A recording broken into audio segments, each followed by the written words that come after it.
Live from Los Angeles International Airport. It's a magical sleigh ride of enchantment and wonder, and there are no parking spaces here. Trust me on this, it's Christmas at the Mall 1987. There is nowhere to park. But I got something cajoling. Hi. Picking up my son at the airport. The Los Angeles Jetport. I saw a little plaque somewhere, the Los Angeles Jetport from the 1950s when jet setters came in and out, where Cary Grant and Clark Gable and Frank Sinatra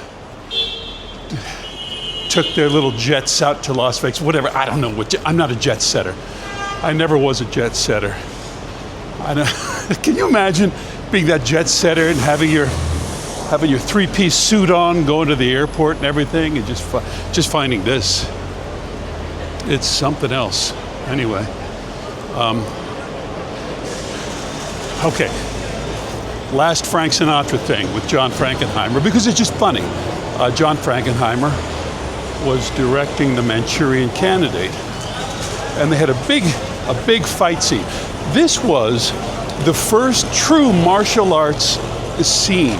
Fight choreographed by Bruce Tegner, one of the original martial artists who came back from Asia, and he choreographed this fight between Frank Sinatra and it wasn't Lawrence Harvey, was the other guy. Who was the guy who was Henry Silva? Frank Sinatra and Henry, that's international. Okay, I'm right over here. Okay. International, domestic. Son. So Frank Sinatra is fighting Henry Silva. Big fight. Karate scene. And they built a lot of breakaway furniture and candy glass bottles for this fight scene because everything in the apartment was to be destroyed. Tables, chairs, lamps, bottles. And they built all of these things in order to break away so that you could break the chair over a man's back, go right through the table. The lamp can shatter against someone's head. Those things are very expensive. They're made by professional people who do that for a living. But if you're going to set up an entire apartment to be breakaway, that's an incredible expense. But they did it because this is going to be a fight to end all fights. Karate fight, Frank Sinatra, Henry Silva. So John Frankenheimer is not to the set yet. He's preparing in the morning, and someone runs to him. John, there's a fight on the set. There's a fight on the set. John, what's going on? Runs to the set. Frank Sinatra's guys, Jilly Rizzo, Johnny Scrimich, Jimmy DiFingangelo, those guys find out in the morning that these are breakaway props. And they're having a fake fight with each other. Hey, look at this, Frank. They're taking the whiskey bottle. Hey, get off. They're lifting up a chair, breaking it up. John goes in there. Fellas, no, fellas. This is breakaway furniture. This is the only things we have. It's for the scene. We can't break all the. What are you talking about? So, in that scene, The Manchurian Candidate, many things break away, but not nearly as much as was supposed to break. And Frank Sinatra actually, he chopped one of the breakaway tables with a karate chop and broke his hand because it didn't break away properly. I didn't know whether it hadn't been changed out or not, but little Hollywood Delta One. Oh, that's the fancy one. I have to. Yes, what? Delta. Hello. Hi. Hello there. Usually I would belong in Delta 1, but not I don't. So when I came to Hollywood, yes, do we all want to be in karate fights in the movies? Yes, kind of. But I was in New York. I was trying to be, God's great gift to acting.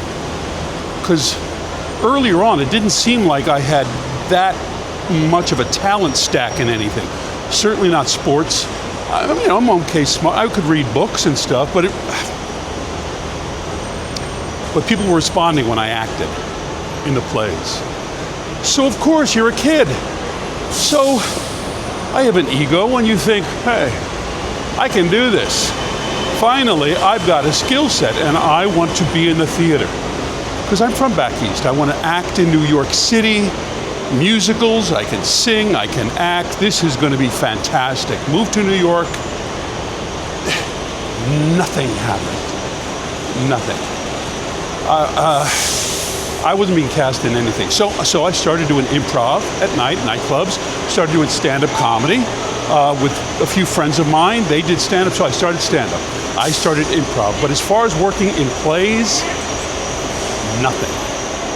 So I'm auditioning for this play, New York City, and I had my few monologues that I had prepared, mostly serious. I had one from Arthur Miller's play, All My Sons. I had some big dramatic stuff.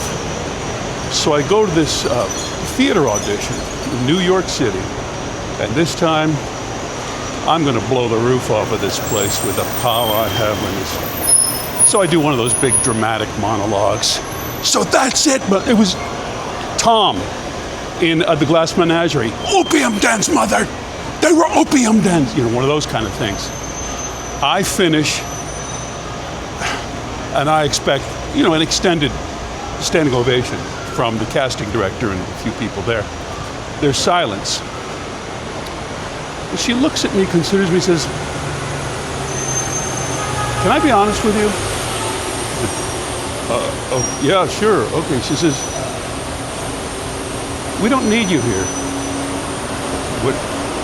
She says, "No, you're very talented, clear. You're fantastic. You're great. But we're not casting anyone like you. Look at Broadway. We've got 5'9" guys tap dancing in cowboy boots in Best Little Whorehouse in Texas. We've got Al Pacino doing Richard III with a bunch of short, dark-haired, gritty, urban guys. And you look like you're from Iowa." She said, "You should move to California. Get in the movies or do bread commercials, something. Just, you'll start working in California. Move to California." I have never been more insulted in my life. I was really angry. Oh my gosh, I was walking down Broadway, that steaming young man. She doesn't understand what I'm going to do here. The power that I have on stage. Well, after a long time of really starving and not getting any jobs, I moved to California. And I wanted to do something in movies, but my first audition was for a commercial for Volkswagen where I was marrying a Volkswagen. I was marrying the car. Yeah. And they say, "You're holding the handle of the car." Yes, okay, come down there. And it's just, you're looking. You smile bigger, huh? You're madly in love with this girl. Oh, and inside that audition, something inside me died because I was like, oh man, really look at it's this beautiful car, we're getting married. It wasn't, I auditioned for a battery commercial, where you're just supposed to act like a battery. And you had some dialogue, with Bob's batteries, you'll never run out of power. So me and the other actors in the audition said, how would you like a battery to act? How would a battery act? And the assistant to the casting director said, "Oh, I don't know, just put it in your creative hopper and see what comes out." And that's what he. So I went in there. What is a battery? A battery is electrical charge of the engine. When you buy Bob's batteries, you'll have it. Okay, it was energy. Didn't get the job. Oh, I saw it come on TV. You know what they were? These guys are doing like this. When Bob's batteries are up, I see it on TV and I'm like, those are pistons. They're piston. That's not the energy that an engine takes. That's the thing that drives it, that the gasoline comes. That's not a battery. That was a beautiful battery. So I figured out very early on, if I'm going to work here in the movie capital of the world, in the commercial capital of the world, I'd better look to other things for artistic fulfillment. Because it was sitcoms and, as I say, cop shows and doctor shows and all kinds of stuff. But you really, if you want to be out here and be an artist, you have to add to the stack. So in the evening, of course, I was doing improv all the time, stand-up all the time, 7 nights a week for, I mean, a period of years and years. I mean, like, seven years, like 7 nights a week for 7 years. No kidding. No. Yeah. But I enjoy art, going to museums. Whenever I was traveling as a comedian, I would go to the art museums. And I started studying painting long ago. I took it seriously. I didn't want to be like a hobbyist. I took it seriously. I went to the Art Academy of Los Angeles. I went too far. Delta's 3. I went to the Art Academy of Los Angeles, the California Art Institute, studied drawing, painting, and in my own little way, I started to do these little shows with students and group shows, art, and then work with a gallery, and then start, not doing magnificently well, but doing well. I mean, for a painter, able to sell a little bit of work, show in a few shows, and finally, I got 2 solo exhibitions at Nickelodeon World Headquarters. I got a solo exhibition at the Disney Gallery. I was selected as a Disney featured artist. So, things were going okay in that respect. And then 2015 came, and that was the 30th anniversary of Back to the Future, and everyone was asking me to be in an interview. Hey, what do you think about this?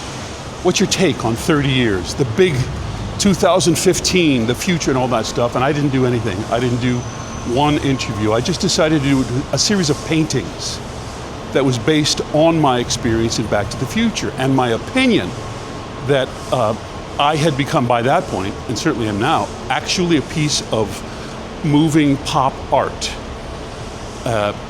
sort of eaten, chewed up by the pop sensibility itself. And I wanted to make paintings that reflected that. So I made paintings in the tradition of Roy Lichtenstein, Andy Warhol, Sister Corita, the collagists of the pop era, that type of thing. And I thought, I like this. This is a pretty good idea.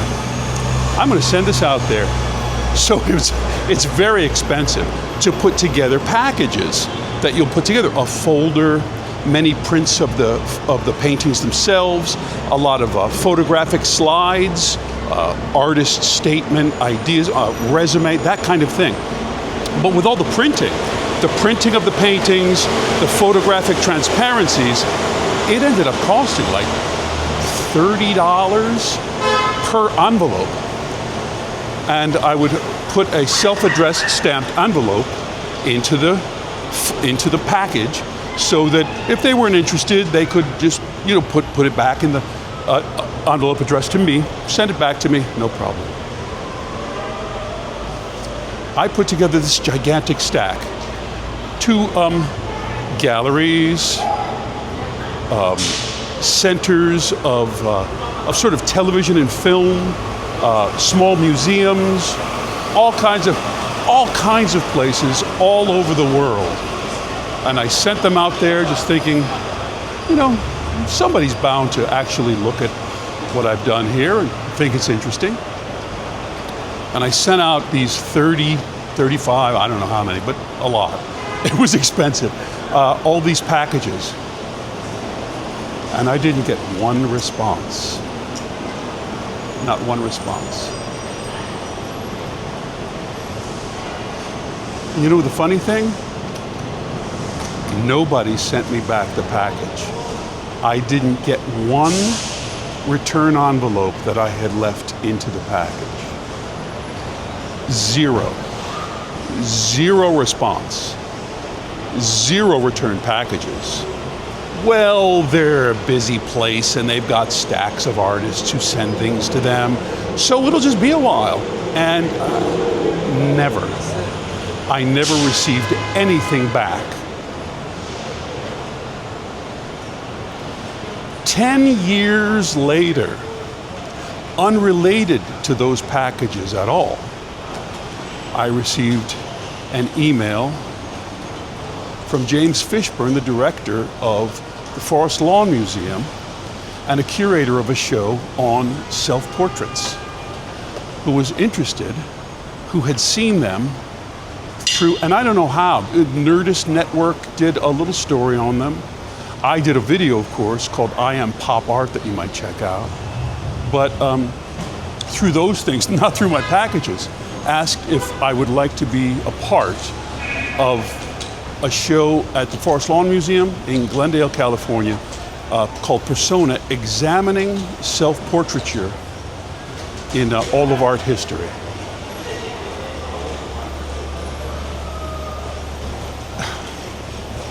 So I did. That informs the picture of the halo. Yes. The self-portrait of the halo. The self-portrait of the halo is actually me as an actor. The photograph was taken when I was an actor who just got into a movie but had no idea what would happen. So, an innocent. So that's the portrait of me. And were you somebody from the Good, the Bad, and the Ugly? What's the name of the director? You know what I'm talking about. The Good, the Bad, and the Ugly. The Italian. Sergio Leone. Sergio Leone. Well, that's from the third movie, which is to take off on the silk screens of Andy Warhol. And to Tom Wilson, someone, and I mean this in the best possible way, who has truly frightened me my entire life, and whose artwork I absolutely adore. So thank you, Tom, for participating in this. Your work is very beautiful, really powerful. Eric is one of my great friends, and IMHO, one of the really premier impressionists in America right now. It's fantastic work, but he's really good. This was done right at the beginning of the pandemic. Ramona Rosales is one of the premier photographers in American fine art photography and commercial photography, and Ramona is my friend. Man Ray, a lithograph. Didn't think I would be in a show with Andy Warhol, but here we are. Self-portrait, 1981. Thank you. That was such a great experience, I can't tell you. I mean, to be in a show, I don't mean I'm up there, no. I mean, I'm the guy in the corner. But to be in a show with Andy Warhol, Man Ray, some historic photographers from the mid-1800s, and my friend Eric Merrill, Ramona Rosales, two tremendous contemporary artists that are my great friends and who I admire so much. So it was a wonderful evening. And after 10 years, it's just great. It's great not to, I have no fantasy of, and then we'll sell them for millions of dollars and everyone will think, what a great artist Tom is. Not at all, not at all. It was a spectacular feeling to have someone with an artistic sensibility look at the work and take it seriously. And say, I get this. I understand what you're doing. I think it's great. So, as many artists as come up to me, and they do all the time, and say, and they have this face, I really want, Ron, what was it? I took a watercolor class, And I just really, or whatever it is, I write these stories, I put them on the internet if you want to read them. I was initially a dancer, but you know, I quit because of whatever. All of those things, I always say, what's keeping you from doing it now? And it's probably the fact that you don't feel up to it because you don't feel like one of those special people. The people with special gifts, special talents, you know, some grace raining down from heaven on them that makes them all you need is to be honest and to make something and to have the dignity within yourself. It's back to, you know, the kingdom of God is within you. Dignity is like God within you. To have the dignity to do your work, to make your drawing, and that drawing has dignity. It has dignity just resting in that drawer that you put it in for someone to find 30 years from now, or it has dignity of you showing it to anyone. So get out there and make something, do something. If you don't want to, that's fine. But I'm met by a lot of people who have that thing. Yeah, but or they show me a drawing and I say, that's wonderful. And they go, it's not my other, I had another one. That is at my mom's house, so it's a very famous story of comedians where they say, oh, I saw your show, great job. And they say, which show did you see? I saw the early show, the 8 o'clock. Did you see what the lights were doing? The lights were, they were like, had this flicker thing, and they just did, so everyone does it. Everyone, including me, everyone disrespects themselves and hands away their dignity to some idea of some other special person that actually gets to do it. Do it. And give yourself the dignity to when anyone even considers your drawing or likes it or says, I think this is wonderful. I think it's great that you're drawing. I have something for you to say. Ready? Thank you. It's very kind of you to say. Don't say, really? Because I know you're this, no. Thank you. It's very kind of you to say. And for you, watching this, watching me, wait for my son to land at Los Angeles International Jetport, where the swingers fly. Thank you. It's very kind of you to watch.